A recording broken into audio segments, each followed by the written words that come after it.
Hey guys, this is SunsFan and I welcome you to the official Dota Cinema Guide to Windrunner. If you aren't familiar with this hero, you may want to watch the introduction we did for her at the corresponding link. Windrunner is an intelligence hero that is picked quite often simply for the fact that she's able to survive what is known as the suicide lane. Aside from that though, she's very useful throughout the game and can be built as both a support and a semi-carry. Skill build. As for Windrunner's skill build, in a normal situation, which would be in a suicide lane, you would want to start out with one level of her wind run so you can get away from sticky situations. And one level of that is usually sufficient until both your power shot and shackle shot are maxed out, with power shot having priority over shackle shot. As far as your ultimate is concerned, you usually want to skip this until level 10 at the earliest. Most professionals don't even put levels into their ultimate until level 14. Item build. A nice starting set of items for Windrunner would include some sort of regeneration for both health and mana, and would also include a couple mantles of intelligence. And of course, if no one has bought courier or wards, you should supply one of those as well. And if you're in the suicide lane, make sure whether you buy them or not that you have wards on you so you can actually block the pulls of the opposing team. Although power treads and arcane boots are viable on Windrunner, most professionals opt for phase boots, giving her a cheap way to gain plus 24 damage. The fact that her windrun does not provide unit walking means this is also an added benefit of getting phase boots. Having lane control and being able to maneuver yourself for an excellent shackle shot are paramount to playing a successful Windrunner. Going towards mid-game, a mechanism is very common for both survivability and teamfight assistance. As a replacement or even in addition to a mechanism, Windrunner players pick up Force Staff at a consistent rate. Its use in countless situations will add to the utility of your hero.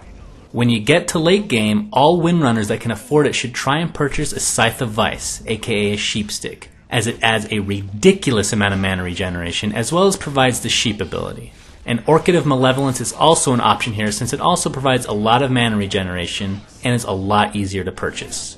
The Silence can also be very helpful against certain lineups that may include a hero such as Storm Spirit. And although Aghanim Scepter can technically be built on Windrunner, it's not recommended because to get the full effect you have to have an orb, which doesn't fit her playstyle whatsoever. In this clip you can see just how worthless this item is on Windrunner. Gameplay. Throughout the game you can use your power shots to both harass and farm the enemy creep wave. Think of Windrunner as a solid choice to prevent the enemy's lane from pushing, mainly because of the spam ability of Power Shot. And don't forget that Power Shot can also be used to scout Roshan or Fog in general, as well as destroy trees, which can be great for juking. In teamfights, your main objective will be to try and get a full shackle on an enemy. The best scenario is to actually shackle two enemies together, but that can be quite difficult to maneuver.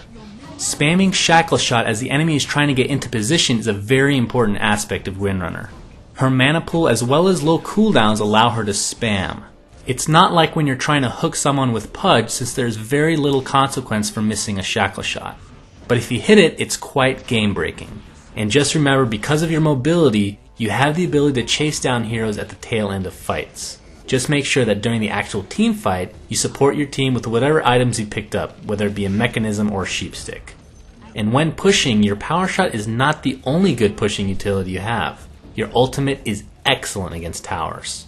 In this clip, you can see the power of focus fire when applied to a tower. Friends and foes.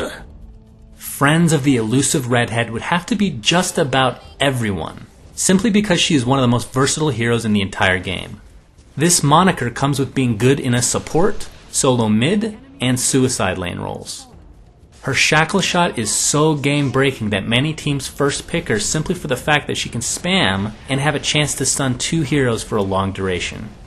Heroes that absolutely hate gingers are those that deal a massive amount of magic damage, or just those with stuns or slows. Some examples of this are Tiny, Lina, Tidehunter, or Lich.